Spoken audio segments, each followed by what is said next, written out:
Hello everyone, and welcome to this week's installment of the next board that is available in a free ebook, uh, which can be found on the World Xiangqi Federation website. The URL is given below in the comment section. This would be another continuation of the previous board that was uploaded last week. Now, it will also be a central cannon versus screen house defense with edge cannon for chariot exchange variation. This board would not be as long as the previous one, but it still contains a lot of very useful information. Uh, so without further ado, let's begin. Central cannon, uh, foul chariot, screen house defense, 7th pawn advancement, pawn rank chariot, and the edge cannon for chariot exchange variation. Again, in this board, red would choose to play H8+7. Another commonly played move would be C8 equals to 7. A prophylactic move. And again, in this board, red would choose to attack with H8+7 instead of the 5-9 cannons. So black would attack the red chariot, forcing it away. And again, as mentioned in the previous board, black would try to counter in this manner, forcing the cannon to patrol the riverbank and protect the horse. Red would play a prophylactic move. And in this variation, red would choose to attack the central pawn. Now, in the previous board, it was suggested that red play C5 equals to 6, which would be the advised move. In the previous board, R9+1 was discussed, which was the deceptive move. Now, in this board, the position of discussion would be red capturing the central pawn with H6+5 at this point in time. So, how should black react? Capturing the pawn, forcing the cannon away, and black would move his chariot to safety with R1 equals to 3. Now, at this point in time, red would choose to develop his left chariot as a foul chariot to target this cannon. So as can be seen, after capturing the central pawn, there was some activity that still went on, and finally red would play and develop his left chariot as a foul chariot. Now this would be the position of discussion, and it originated from H6+5. So at this point in time, there were three variations that were analyzed. The first would be C2-1, whereby black would try to link his cannons together. The second would be to capture the red horse with black's right horse. And the last would be to capture the red horse with black's left horse. So in the first variation, C2-1 was played, which might seem to be a instinctive move to play, because now the cannons would be linked together and black would be prepared to play P1+1 to capture the red cannon. Unfortunately, by doing so, black would actually present an opportunity for red to attack. So how should red attack? First of all, the black chariot would have to be dislodged with E7+9, threatening to capture the black chariot. And this would force the chariot to advance. And because the black chariot had moved away, red would now take the opportunity to play C9 equals to 7. Now this would be a skewer. The cannon will be protected by the elephant, and it will be applying a skewer to black's horse and chariot at this point. Now this is a very simple and very effective strategy whereby red would actually give up some material to increase his initiative and to launch an attack. So at this point in time, black would play H7+5 to gain material, capturing the cannon in this manner. Now if the horse captured the cannon, the red cannon would now capture the black chariot. So black would try, it would seem natural for black to play P3+1 to dislodge this cannon so that black could use his horse to capture the other cannon. Unfortunately, this was what red had hoped for, because red would now simply capture the black chariot, and red would now be able to play R4+2. Now this was a very brilliant move, and red would destroy the link between the two black cannons. Now at this point in time, red would be sure to gain more material, and red would have the advantage. So this would be 1, 2, 3, 4 red pieces versus two black cannons and two black chariots. Now the black cannon cannot capture the red chariot, or it will be a checkmate. The iron ball checkmate. So black would be forced to cover up this weakness, but in doing so, the cannons would be lost, and so that is why red would gain material, and black would be placed at a disadvantage and would lose the game if he did not play correctly. The chances of red winning would be greatly increased once this position was reached.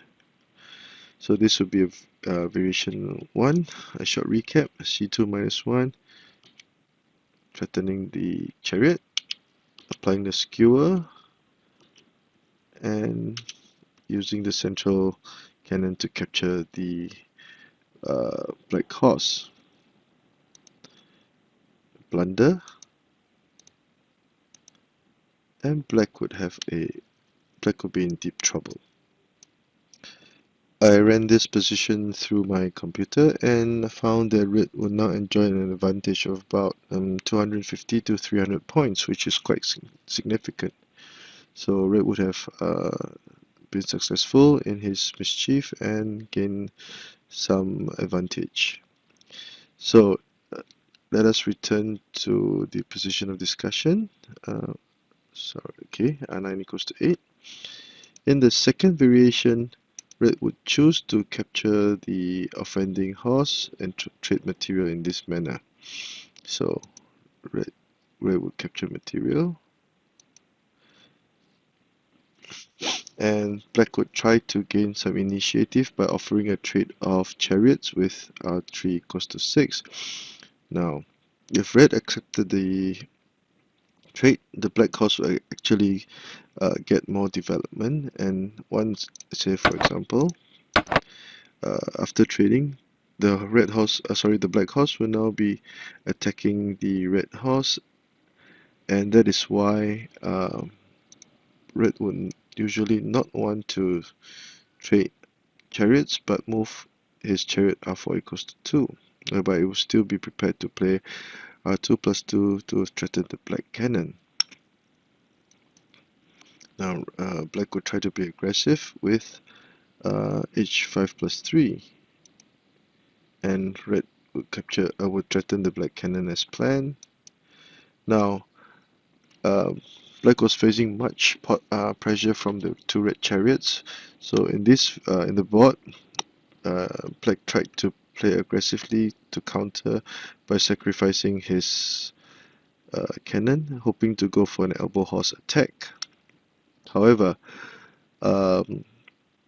this will be perhaps the best move in this situation. Now if c7 equals to 6 were played, whereby black tried to protect his cannon, the cannon would now actually be blocking the elephants. So this would present red with the opportunity to capture the elephant, to deliver a check, forcing a king out, and red would retreat his cannon to safety And now red will now be threatening to capture the horse and also to capture the black chariot. Now if the black chariot did not move away, the horse would be captured. So red would gain material and have a very strong position. So that is why c7 equals to 6 is not an option. And black was compelled to play h3+4 to go for the elbow horse attack. However, red will continue to gain material. Check. Now black would try to gain some momentum by attacking, by using this chariot, hoping to capture the advisor, etc. But red would simply play c9 equals to 5. Now with c9 equals to 5, this move would effectively prevent or limit the movement of this black chariot, because once red moved the cannon to the central file, he would have the threat of a iron bolt checkmate. So red will establish a clear advantage from here on. Now what if black tried to play h7+5? Red would simply play r3 equals to 4, threatening sacrificing his chariot at this point in time. Now this would be a poison chariot, because if black captured the chariot, it would again be a checkmate.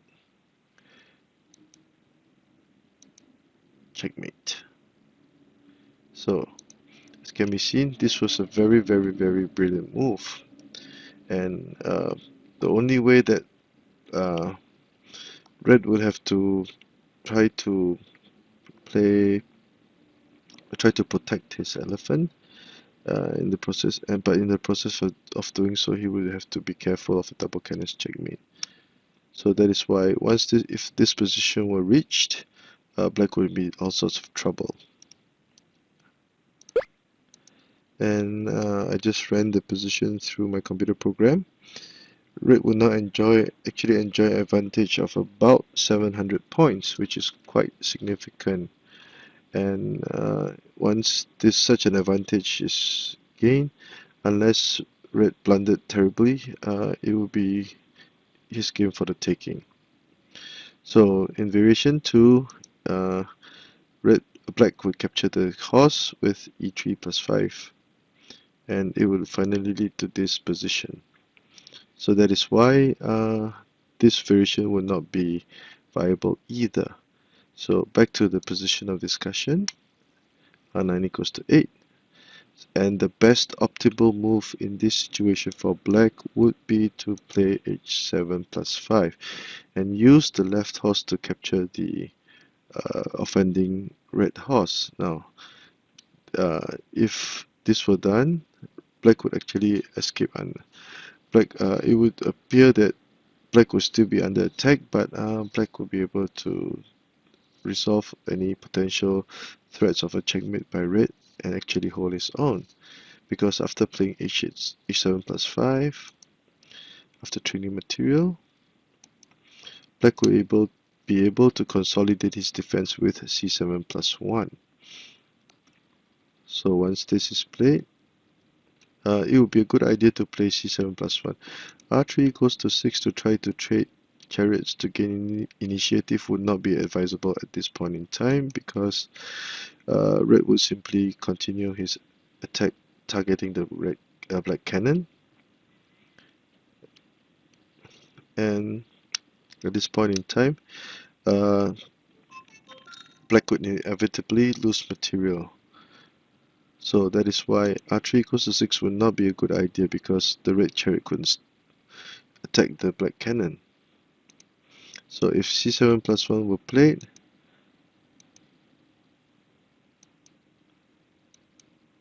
as can be seen, all of the previous threats that red had tried to apply in the first two variations would not be possible, and black would actually have achieved a very desirable formation where he could counter red's aggressions very effectively. So a short recap: This will be the position. The initial move was h6+5, and the position of discussion was r9 equals to 8. In the first variation, c2-1 was played, and this resulted in black closing material and probably the game. In variation 2, black used the right horse to capture the red horse, and this, if black did not counter correctly, it could lead to a checkmate situation. Sorry, the double cannons checkmate. The correct move to make will be h7+5, and black could actually gain a very powerful position at this point in time. So I hope you've enjoyed this week's shorter but more palatable video, and I hope to see you soon. If you like my work, please subscribe to my channel. Thank you.